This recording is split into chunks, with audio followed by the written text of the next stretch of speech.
শত জল্পনা কল্পনা আর অপেক্ষার অবসান ঘটতে চলেছে এবার ২০২৬ ফুটবল বিশ্বকাপের ড্র অনুষ্ঠানের দিনই কার্লো আনচেলত্তি জানিয়েছেন মেতেই তিনি ব্রাজিলের চূড়ান্ত স্কোয়াড ঘোষণা করবেন।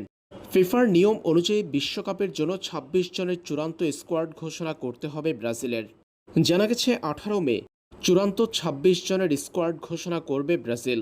এর আগে ব্রাজিল ফুটবলের সবচেয়ে বড় প্রশ্ন, কার্লো আনচেলত্তি চূড়ান্ত ২৬ জনের স্কোয়াডে নেইমার জুনিয়রকে রাখবেন কিনা। গত বেশ কয়েকটা ম্যাচে সান্তোসের হয়ে অসাধারণ পারফর্ম করা ব্রাজিল ফুটবলের ইতিহাসে আন্তর্জাতিক ফুটবলের সবচেয়ে বেশি গোল করা তারকা নেইমার জুনিয়রের বিশ্বকাপের স্কোয়াডে সুযোগ পাওয়ার সম্ভাবনা কতটুকু, এই প্রশ্নের উত্তর নিয়ে সরাসরি কিছু না বললেও কার্লো আনচেলত্তি আকারে ইঙ্গিতে নেইমারকে নিয়ে নিজের ইচ্ছার কথা জানিয়েছেন আগেই। এবার ব্রাজিলিয়ান সংবাদ মাধ্যমে উঠে এলো চাঞ্চল্যকর খবর। জানা গেছে বিশ্বকাপের জন্য কার্লো আনচেলত্তির চূড়ান্ত ২৬ জনের স্কোয়াড।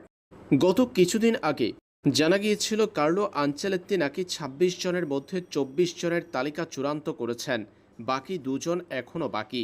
এবার জানা গেল এমন ২৬ জন ফুটবলারের নাম যারা কার্লো আনচেলত্তির চূড়ান্ত তালিকায় আছেন। এবার প্রশ্ন জাগবে সেই তালিকায় নেইমার জুনিয়র আছেন কিনা। ব্রাজিলের একাধিক সংবাদ মাধ্যমের তথ্য অনুযায়ী জানা গেল এ তালিকা। যদি কোনো ফুটবলার এর মধ্য থেকে ইনজুরিতে না পড়েন, সেই ক্ষেত্রে ব্রাজিলের বিশ্বকাপ স্কোয়াডে আছেন অ্যালিসন বেকার, এইডারসন, বেন্তো, এই তিনজন গোলরক্ষক। ডিফেন্ডারদের মধ্যে আছেন Eder Militao, Wesley, Marquinhos, Gabriel Magalhaes, Bremer, Danilo, Leo Pereira, Alexsandro, Douglas Santos.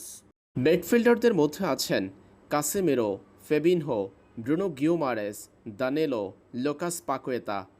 এবং অ্যাটাকারদের মধ্যে আছেন Vinicius Junior, Raphinha, Matheus Cunha, Joao Pedro, Gabriel Martinelli, Luiz Henrique, Endrick Felipe, Igor Thiago এবং নেইমার জুনিয়র। অর্থাৎ নেইমারকে নিয়েই নিজের ২৬ জনের চূড়ান্ত স্কোয়াড কার্লো আনচেলত্তির।